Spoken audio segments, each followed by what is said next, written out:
Minutes to answer the picture. Your timer starts now.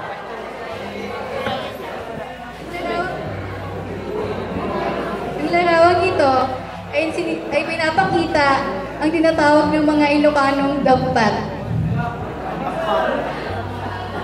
Noong unang panahon, ang mga tao ay dito nakikipagkalakalan ng kanilang mga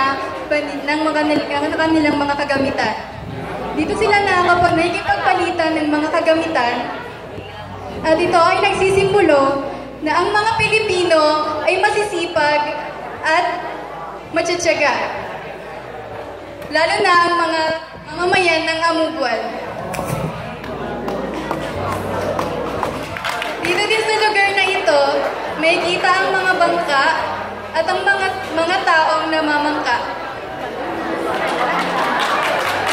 Maraming salamat po. Thank you.